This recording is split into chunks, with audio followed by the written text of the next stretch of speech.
السلام علیکم ورحمۃ اللہ وبرکاتہ. میں ہوں آپ کا میزبان محمد شاہد رحمانی. آج مورخہ 26 اگست ہے. پیش ہے دوربین کی تازہ ترین پیشکش. آج دوربین کے اہم موضوعات. جالندھر کی میٹرو ملک فیکٹری میں خوفناک آگ اور امونیا گیس سے افراتفری. فائر بریگیڈ نے کرین اور سیڑھیوں کے ذریعے 30 ملازمین کو زندہ بچا لیا. موقع پر سنسنی پھیل گئی. کیا ہے پورا معاملہ؟ تفصیلات.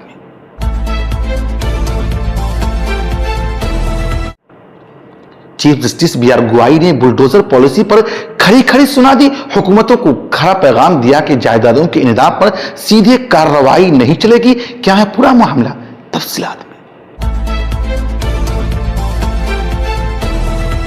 پی ایم مودی کی ڈگری کا راز مزید گہرا. دہلی ہائی کورٹ نے سی آئی سی کے حکم کو رد کر دیا. عوام کی تجسس بھری نظریں اب بھی سوالیہ نشان. اصل معاملہ کیا ہے؟ تفصیلات میں جانیں.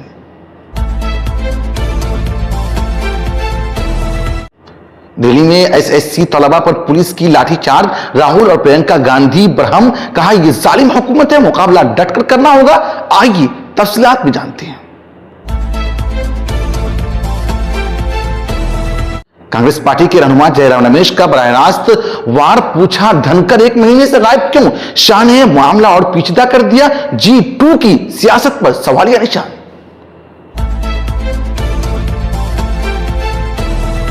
عمرہ زائرین کے لیے بڑی خوشخبری. سعودی عرب نے نسک عمرہ ایپ لانچ کی. ویزا سے لے کر رہائش, ٹرانسپورٹ, سب کچھ ایک کلک پر. کیرلا کی عدالت کا تاریخی فیصلہ. 10 سالہ بچی کے اغوا اور ریپ کے مجرم کو مرتے دم تک قید. سماج میں خوف اور انصاف دونوں کا پیغام.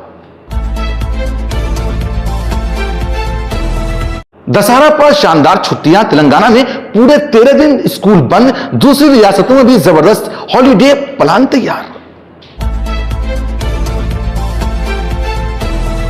پاکستان کے سابق وزیر اعظم عمران خان کو زبردست جھٹکا. 9 مئی فسادات کیس میں 75 رہنماؤں کارکنان کو سزا. فیصلہ آباد ISI حملے میں بھی ہو چکی ہے کارروائی.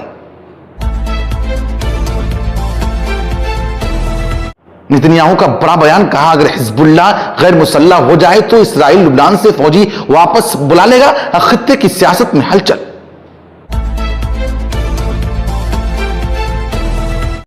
آپ ہمیں یوٹیوب پر دیکھنے کے علاوہ ہمارے تمام سوشل میڈیا پیجز پر بھی فالو کر سکتے ہیں. آپ فکر و نظر ٹی وی اردو پروگرام دوربین دیکھ رہے ہیں.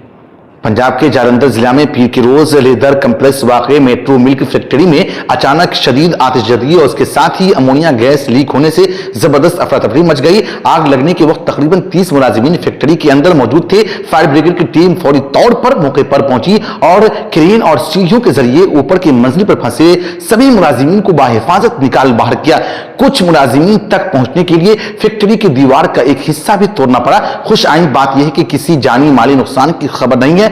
راہو بند کر دیا گیا ہے. فائر بریگیڈ ٹیم دوبارہ جانچ مصروف ہے تاکہ مزید کسی حادثے سے بچا جا سکے. مقامی انتظامیہ اور پولیس کے اعلیٰ افسران بھی جائے وقوع پر موجود ہے اور حادثے کی وجوہات کا پتہ لگانے کی کوشش کر رہے ہیں.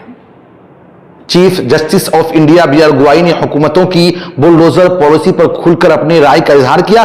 Goa high court bar association کے ایک پروگرام میں خطاب کرتے ہوئے انہوں نے کہا کہ بغیر قانونی عمل پورا کی کسی کے گھر کو منہدم کرنے کے خلاف سپریم کورٹ کا بڑا فیصلہ شہریوں کی بنیادی حقوق کا تحفظ کرتا ہے. بی آر گوائی اس بینچ کا حصہ تھے جس نے گزشتہ سال فوری بلڈوزر کارروائیوں پر قدغن لگاتے ہوئے واضح کیا تھا کہ ایگزیکٹو جج کا کردار ادا نہیں کر سکتا.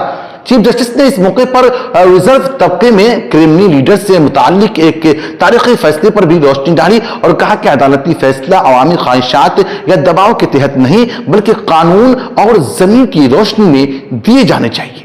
وزیر اعظم نریندر مودی کی گریجویشن ڈگری سے متعلق برسوں سے جاری قانونی جنگ بالآخر ختم ہو گئی. دہلی ہائی کورٹ نے CIC کے اس حکم کو منسوخ کر دیا جس میں وزیر اعظم مودی کے تعلیمی ریکارڈ ظاہر کرنے کی ہدایت دی گئی تھی. دلی یونیورسٹی سے تیسرے فریق کی پرائیویسی کا حوالہ دیتے ہوئے یہ جانکاری دینے سے انکار کر دیا تھا. عدالت کے مطابق تعلیمی ریکارڈ کا انکشاف لازمی نہیں. یہ مقدمہ 2016 کی ایک RIT کی عرضی کے بعد شروع ہوا تھا جس میں PM مودی سمیت 78 BA کا امتحان پاس کرنے والے طلبہ کا ریکارڈ मांगे गए थे। CIC का कहना था कि अवामी शख्सियत की तालीमी रिकॉर्ड में शफाफ होनी चाहिए, लेकिन हाई कोर्ट ने गुज़िश्ता रोज इस दलील को रद्द कर दिया।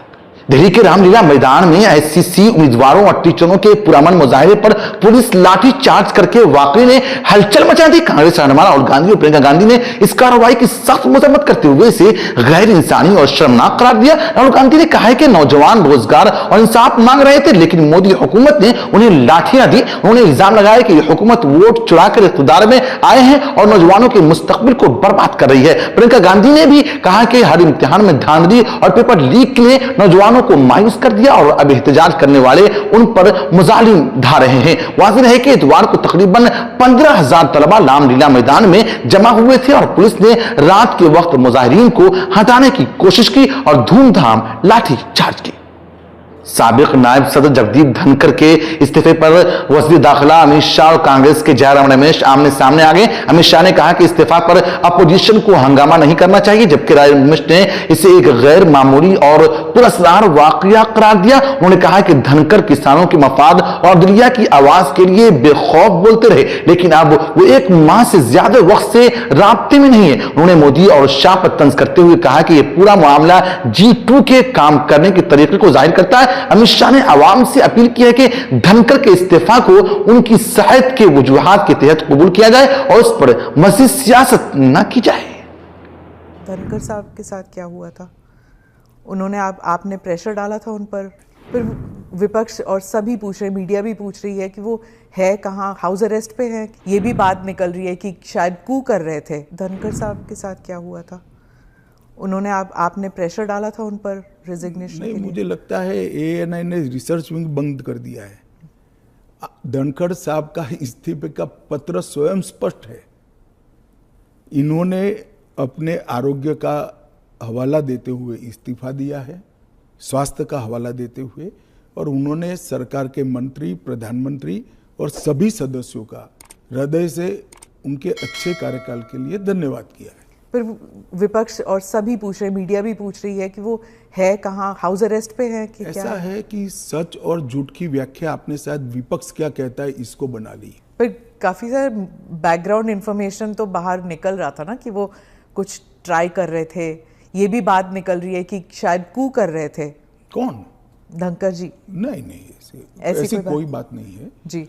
इसमें बात का धनखड़ नहीं बनाना चाहिए। धनखड़ जी संवैधानिक पद पर बैठे, अपने कार्यकाल में उन्होंने संविधान के हिसाब से अच्छा काम किया जी।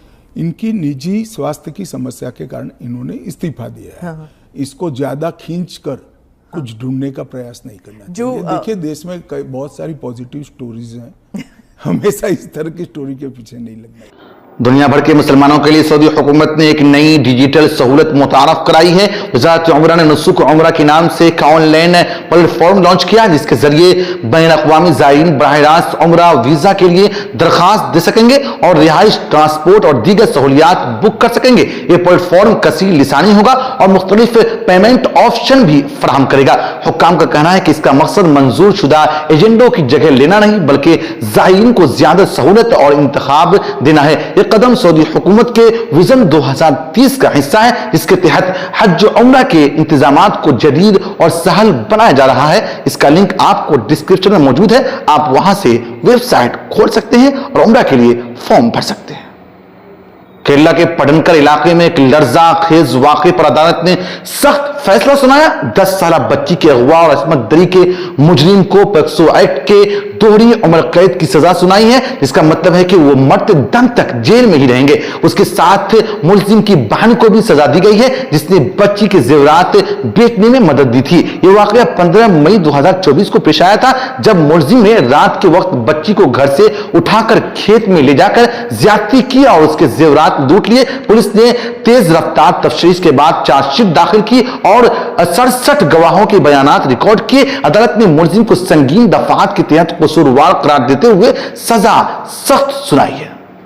अगले माह से त्योहारों का मौसम शुरू होने जा रहा है और स्कूलों के बच्चों को इस बार लंबी छुट्टियां मिलने वाली हैं। तेलंगाना हुकूमत ने 21 सितंबर से 3 अक्टूबर तक 13 दिन की दशहरा तातीलात का ऐलान किया है। आंध्र प्रदेश में भी 9 दिन की छुट्टियां दी गई है। इसके अलावा गुजरात, उत्तर प्रदेश और बिहार समेत कई रियासतों में नवरात्रि और दशहरा के मौके पर 9 से 10 दिन की छुट्टी दी गई है। तेलंगाना में स्कूल 4 अक्टूबर से दोबारा खुलेंगे और फिर तलबा को 24 से 31 अक्टूबर तक SA1 के इम्तिहान देने होंगे। इसके अलावा 5 दिसंबर को ईद मिलादुन नबी और 27 अगस्त को गणेश चतुर्थी के मौके पर भी ताजिलात आम किया जाएगा।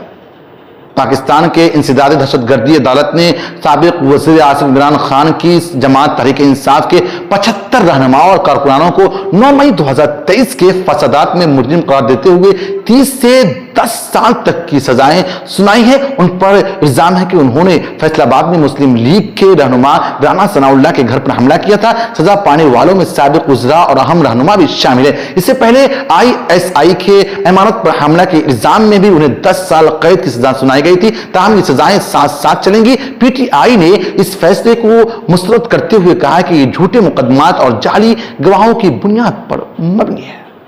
इसराइली वज़ीर आज़म बेंजामिन नेतन्याहू ने लुबनान की काबीना के इस फैसले का खैर मकदम किया जिसमें हिजबुल्लाह को साल के आखिर तक गैर मुसल्लह करने का ऐलान किया है। नेतन्याहू ने कहा है कि अगर लुबनान ने यह कदम उठाया तो इसराइल भी जुनूबी लुबनान से अपनी फौजी मौजूदगी कम करने को तैयार है। वाज़ेह है कि नवंबर 2024 की जंग बंदी के बाद हिजबुल्लाह ने दोबारा अपने जंगजू और हथियार सरहदी इलाकों से हटा लिए थे, लेकिन तंजीम का मौक़िफ़ है कि जब तक इसराइल लुबनानी इलाके से दस्तबरदार नहीं होता है और फिजाई हमला बंद नहीं करता है और मुकम्मल तौर पर गैर मुसल्लह नहीं होगी। अमेरिका इस फैसले पर विरोध दबाव डाल रहा है जबकि हिजबुल्लाह ने इसे इसराइल के हक में करार दिया है। फिक्र नजर की गुज़श्ता पेशकश में अब्दुल्ला ज़फ़र अहमद रहमानी साहिबान ने अपना कीमती तबसरा करके हमारी हौसला अफजाई की है। अपने तमाम नाज़रीन का शुक्रिया अदा करते हैं। आप मुझसे हमारे साथियों से फेसबुक पर भी राब्ता कर सकते हैं। हमारा फेसबुक पेज है फिक्र नजर TV। फिर मुलाकात होगी। शुक्रिया।